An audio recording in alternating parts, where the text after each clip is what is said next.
Rocket வந்து rocket propulsion பார்த்துட்டு இருக்கிறோம். ராக்கெட் வந்து எப்படி மூவ் ஆகுது, எந்த லா பேஸ் பண்ணி மூவ் ஆகுதுன்னு பார்த்தீங்கன்னா, it is based on law of conservation of linear momentum and Newton's third law of motion. இந்த 2 லாஸை பேஸ் பண்ணி தான் ராக்கெட் வந்து ப்ரொபல்ஷன் ஆகுது அப்படின்னு சொல்கிறாங்க. ஸோ ராக்கெட்டில் வந்து ஒரு ஃபியூவல் ஆட் பண்ணுவாங்க தெரியுமா, அது எப்படி இருக்குன்னா ஒன்றா எதர் சாலிடாக இருக்கும் இல்லைன்னா லிக்விடாக இருக்கும்னு கொடுத்துருக்காங்க.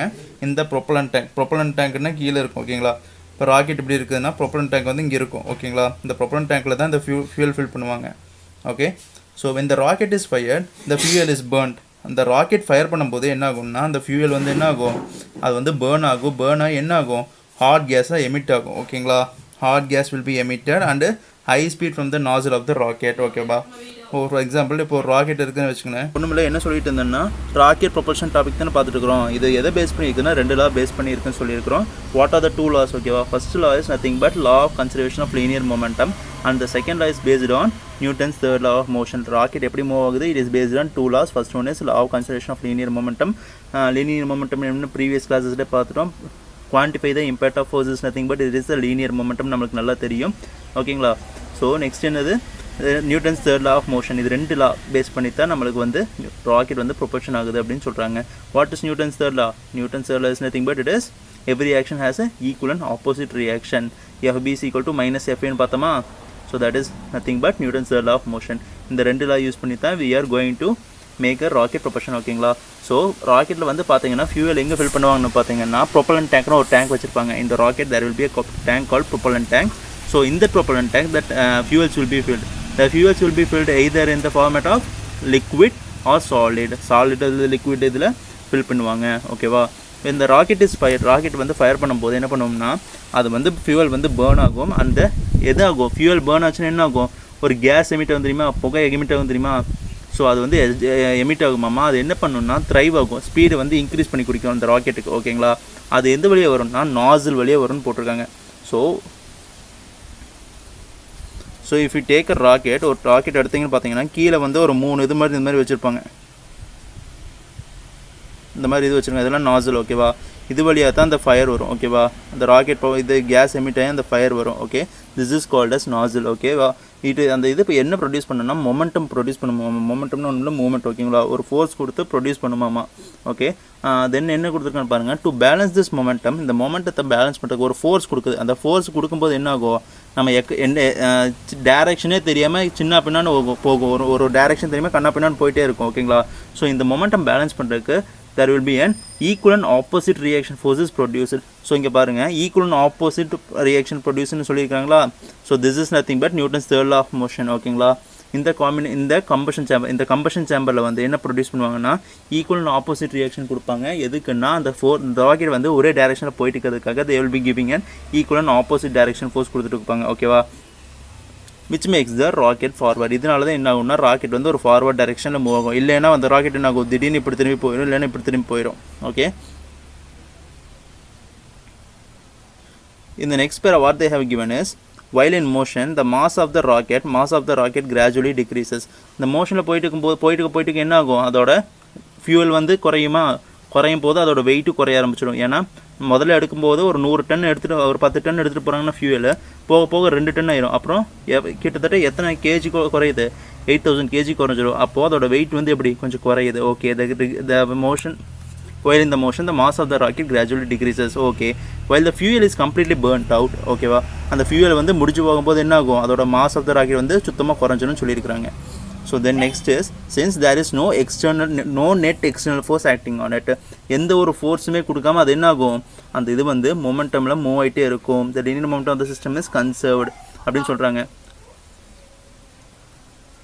ஏதாச்சும் டவுட்ஸ் இருக்குங்களா? ஓகே, அதை என்ன சொல்கிறேன், நம்ம மோஷன் அந்த ராக்கெட் வந்து மூவ் ஆகிட்டு இருக்கும்போது என்ன ஆகும்னா, ராக்கெட் மூவ் ஆகிட்டு இருக்குதுன்னு வச்சுக்கோங்க. இப்போ ராக்கெட் வந்து மூவ் ஆகிட்டு இருக்குது, இந்த டேங்க்கில் ஃபியூவல் ஃபில் பண்ணியிருப்பாங்க. அந்த ஃபியூவல் வந்து ஃபுல்லாக பேர்ன் அவுட் ஆயிரும், ஃபியூவல் குறைஞ்சிரும். அப்போ என்ன ஆகும், இன்னும் ஸ்பீடாக போகும். ஏன் சார்னு கேட்டிங்கன்னா வெயிட் குறைஞ்சதுன்னா, வெயிட் இப்போது 100 பேர் ஒரு பஸ்ஸில் வந்து 100 கிலோ ஏறி ஒரு பைக் எடுத்துங்க. ஒரு பைக்கில் வந்து 5 பேர் போகிறதுக்கும் அந்த பைக்கில் ஒரு ஆள் போகிறதுக்கும் நிறைய டிஃப்ரென்ஸ் இருக்குது தெரியுங்களா. 5 பேர் போகும்போது அந்த வண்டி என்னது ஸ்லோவாக போகும். அதே ஒரே ஒரு ஆள் அந்த பைக்கில் போகும்போது என்ன ஆகும், ஃபாஸ்ட்டாக போகும். when the mass reduces the speed increases. இதை தான் இந்த இதில் சொல்ல வராங்க. ஓகேவா, அது என்னவா சொல்கிறாங்கன்னா the linear momentum of the system is conserved அப்படின்னு சொல்கிறாங்க. இந்த ஃபியூயல் தீர்ந்து போகும்போது என்ன ஆகும், ஸ்பீடு இன்க்ரீஸ் ஆகும். ஸ்பீடு இன்க்ரீஸ் ஆகும்போது என்ன ஆகுன்னா லீனியர் மொமெண்டம் வந்து கன்சர்வ்னு சொல்கிறாங்க. Okay, so then next is the mass of the rocket decreases with altitude அப்படின்னு சொல்கிறாங்க. ஆல்டிடியூட்னா என்னது, ஹைட்டு போக போக போக போக அந்த ராக்கெட்டோட மாஸ் கம்மியாகுது. மாஸ் ஏன் கம்மியாகுதுன்னு சொன்னேன், பிகாஸ் ஆஃப் த ஃபியூயல் கம்மியாக அதோட மாசும் கம்மியாகிட்டே இருக்கும். பார்த்தீங்கன்னா சில ராக்கெட்லாம் பார்த்தீங்கன்னா 3 இதாக பாட்டாக பிரிச்சிருப்பாங்க, 3 பாட்டாக வச்சுருப்பாங்க. ஒவ்வொரு இது அட்மாஸ்பியருக்கு போகும்போது ஒவ்வொன்று கழண்டு விழுந்துடும். ஒவ்வொரு அட்மாஸ்பியர் போகும்போது ஒரு ராக்கெட்டில் ஒவ்வொரு பாட்டு ஒவ்வொன்று கழண்டு வந்துடும். கடைசியில் பார்த்துருக்கீங்கன்னா ஒரு இது மட்டும் இருக்கும், பார்த்துருக்கீங்களா, அந்த டாப்பில் இருக்கிறது மட்டும்தான் இருக்கும். அதுதான் என்ன சொல்லுவாங்கன்னா mass of the rocket decrease ஆகிட்டே இருக்கும். ஓகேங்களா, அப்போ கடைசியில் இந்த இடத்துக்கு வந்து மட்டும் அந்த இது இருக்கும். ஓகேவா, நாசில் இருக்கும், இது மட்டும் மூவ் பண்ணிட்டு இருப்பாங்க, இதை வச்சு மூவ் பண்ணிட்டு இருப்பாங்க. ஓகே, ஸோ இந்த next is what they have given is which is இந்த கிராஜுவல் இன்க்ரீஸ் இன் வெலாசிட்டி. அந்த மாசு குறையும் என்ன ஆகும், வெலாசிட்டி இன்க்ரீஸ் ஆகும். வெலாசிட்டின்னு நான் என்ன சொல்லியிருக்கேன் உங்களுக்கு, velocity is equal to acceleration தான். ஆக்சலரேஷன் சொல்லியிருக்கோமா, velocity is equal to displacement divided by டைம்னு சொல்லியிருப்பாங்க. டிஸ்பிளேஸ்மெண்ட்னா ஒன்றுமில்ல டிஸ்டன்ஸ், ஒரு குறிப்பிட்ட டிஸ்டன்ஸ் எவ்வளோ டைமில் கவர் பண்ணுறதுன்னு சொல்லியிருப்பாங்க. ஓகேவா, ஸோ டிஸ்பிளேஸ்மெண்ட்டுன்னா என்னது, ஸ்மாலஸ்ட் டிஸ்டன்ஸ் எவ்வளோ சீக்கிரம் கவர் பண்ணுது அப்படிங்கிறது டிஸ்பிளேஸ்மெண்ட். ஓகேங்களா, வெலாசிட்டிங்கிறது அப்போ இன்க்ரீஸ் இன் வெலாசிட்டினா மாசு குறைய என்னது, வெலாசிட்டி இன்க்ரீஸ் ஆகுதுன்னு சொல்கிறாங்க. வெலாசிட்டிங்கிறது ஒரு ஸ்பீடு மாதிரி தான். ஓகேங்களா, ஸோ நெக்ஸ்ட் என்ன கொடுத்துருக்கான்னு பார்த்தீங்கன்னா at one stage it reaches a velocity which is sufficient to just escape from the gravitational pull of the earth. For example இப்போ வந்து எர்த் இருக்குன்னு வச்சுங்களேன், எர்த்தை சுற்றி என்ன இருக்குன்னா கொஞ்சம் கிராவிடேஷன் ஃபோர்ஸ் இருக்கும். ஓகேவா, சில கிராவிடேஷன் ஃபோர்ஸஸ்லாம் இருக்கும். ஓகேவா, ஒரு குறிப்பிட்ட டிஸ்டன்ஸுக்கு கிராவிடேஷன்ஸ் இருக்கும். ஓகேவா, அப்போ அந்த ராக்கெட் வந்து எர்த்தை விட்டு வெளியே போக வரைக்கும் என்ன ஆகும்னா அந்த கிராவிட்டி பிடிச்சி அந்த ராக்கெட் இழுத்துக்கிட்டே கிடக்குமாமா. ஓகேவா, இப்போ பார்த்தீங்கன்னா அந்த எர்த் இருக்கா, அதோட சேட்டலைட் என்ன, what is the satellite of earth,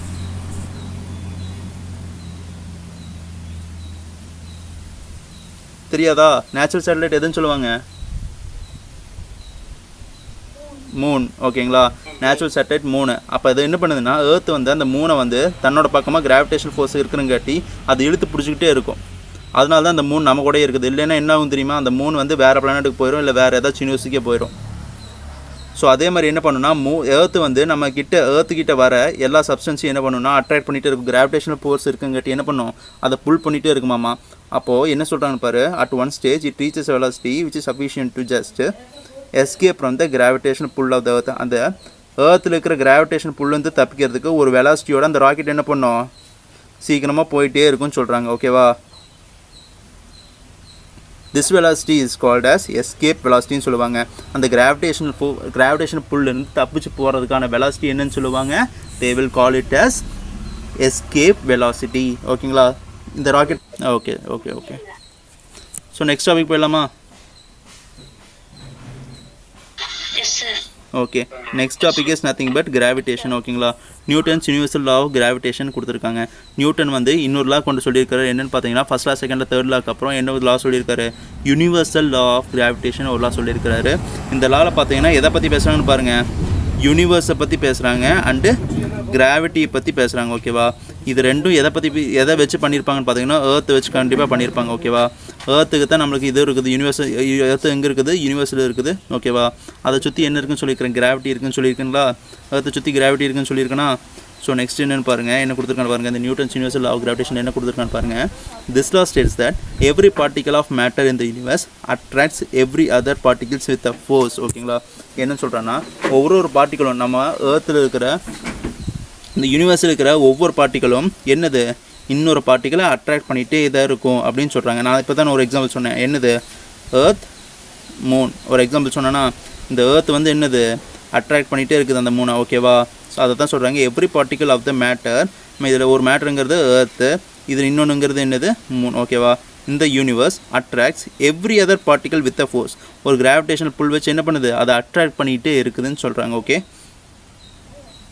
this force is directly proportional to the product of their masses. ஓகேங்களா, இது என்ன சொல்கிறான்னா எர்த்துக்கு ஒரு மாஸ் இருக்கும் m1 வச்சுக்கலாம், மூணுக்கு ஒரு மாஸ் இருக்கும் m2 வச்சுக்கலாம். ஓகேவா, this force is directly proportional to the product of their masses. Product என்னது, மல்டிப்ளிகேஷன். ஓகேவா, ப்ராடக்ட் ஆஃப் their massesனா m1 into m2.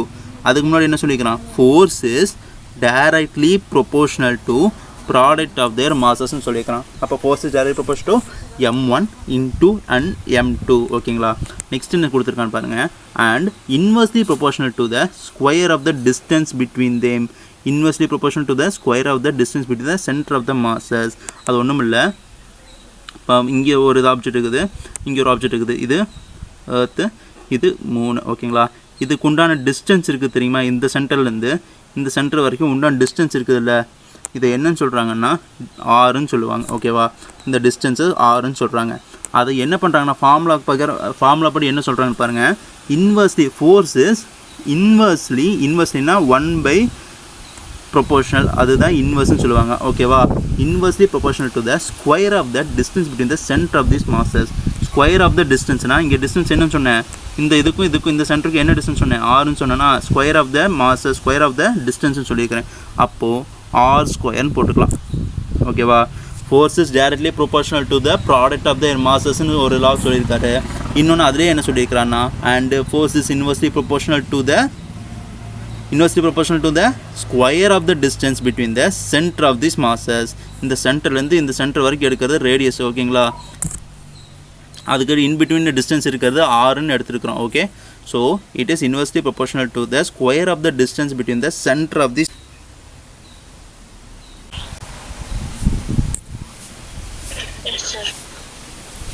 ஸோ இந்த ரெண்டு ஈக்குவேஷனை கம்பைன் பண்ணும்போது என்ன எக்ஸ்பிரஷன் வரும்னு பார்த்தீங்கன்னா பாருங்கள். So F is directly proportional, ரெண்டுத்துக்குமே காமன் எஃப் ஓகேவா. இந்த எஃப் எதுக்கு டைரக்ட்லாம் ப்ரொபோர்ஷனலாக இருக்குதுன்னு பார்த்தீங்கன்னா m1 into m2ன்னு இருக்குது ஓகே. ஃபஸ்ட்டு m1 m2 இருக்குது. அதுக்கு இன்வெர்ஸ்லி ப்ரொபோர்ஷனல் கொடுத்துருக்கானா, இன்வெர்ஸ்லி ப்ரொபோர்ஷனல்னா 1/rன்னு போட்டுக்கலாம் ஓகேவா.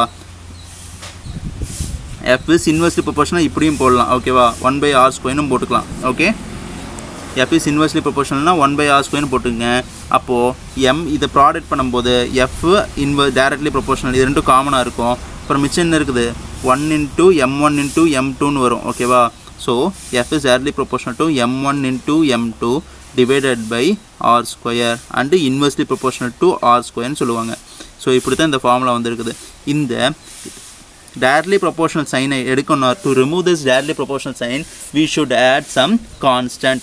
இதை எடுத்துட்டு நம்ம equal to sign போடணும்னு நினச்சோம்னா, ஒரு ஃபார்முலா மாதிரி கொண்டு வரோம்னு நினச்சோம்னா we should add some constant. அந்த கான்ஸ்டன்ட் தான் என்னென்னா ஜின்னு ஆட் பண்ணுறோம் ஓகேங்களா. here we using the constant g ஓகேவா. அந்த ஜிங்கிறது என்ன இல்லை, நம்ம என்ன இது என்ன டாபிக் பார்த்துட்டுருக்குறோம்,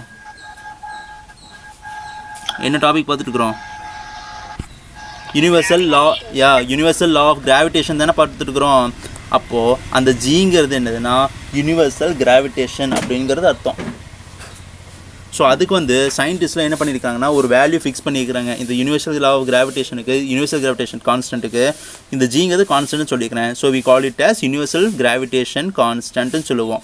அந்த கான்ஸ்டன்ட்டுக்கு சில சயின்டிஸ்ட் வந்து சில இது வேல்யூ கொடுத்துருக்குறாங்க. அது என்ன வேல்யூன்னு பார்த்தீங்கன்னா 6.674 into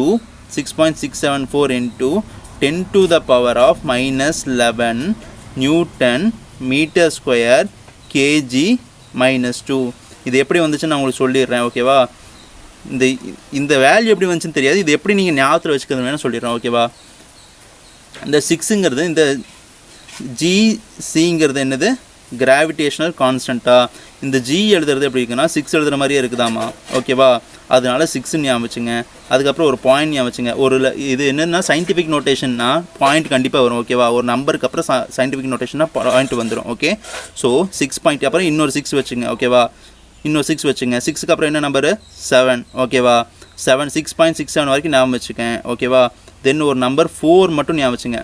ஏன்னா இதில் வந்து என்னதுன்னா இந்த ரெண்டு நம்பர் 7 4 இருக்குது தெரியுமா. இந்த 7 4 ஆட் பண்ணிங்கன்னா எவ்வளோ வரும் உங்களுக்கு, 11 வரும். புரிஞ்சுதா. இந்த 7 4 ஆட் பண்ணிங்கன்னா என்ன வரும் உங்களுக்கு, 11 வரும் ஓகேவா. அப்படி ஈஸியாக ஞாபகம் வச்சு படிங்க. 6.674. அந்த 11 எதுக்குன்னா 7 4 + 7 + 4 எவ்வளோ 11. அதனால 10 to the power of -11 வரும். புரிஞ்சுதா. Okay. 6.674 into 10 to the power -11ங்கிறது என்னதுன்னா இதோட ஜியோட வேல்யூ ஓகேவா. சார் இந்த எப்படிங்க சார் இந்த யூனிட் வந்துச்சு அதை மட்டும் எக்ஸ்பிளைன் பண்ணுறேன், அது வேணால் எக்ஸ்பிளைன் பண்ணுறேன் நான் ஓகேங்களா. அந்த யூனிட் எப்படி வந்துச்சுன்னு பார்த்தீங்கன்னா இங்கே ஜி தானே, இப்போ நம்ம ஜியோட வேல்யூ தான் கண்டுபிடிச்சோம். அப்போ ஜி இந்த சைடு வச்சுக்கிட்டு மிச்சதெல்லாம் ரிமைனிங்லாம் அந்த சைடு கொண்டு போவீங்க. F into R square divided by m1 into m2 வந்துருமா? இது இந்த சைடு போச்சுன்னா மல்டிபிகேஷன் வந்துடும், இது ரெண்டும் இந்த சைடு வந்துச்சுன்னா டிவிஷனில் வந்துருமா?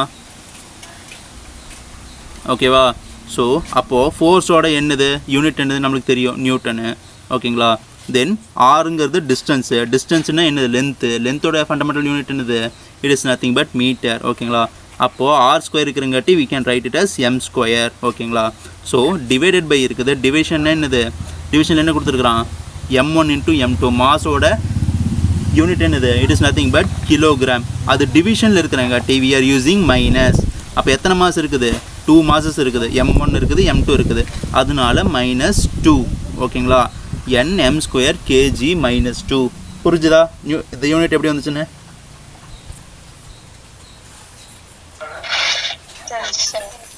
இதில் ஏதாச்சும் டவுட் இருக்கா? இப்போ எடுத்த வரைக்கும் ஏதாச்சும் டவுட்ஸ் இருக்கா?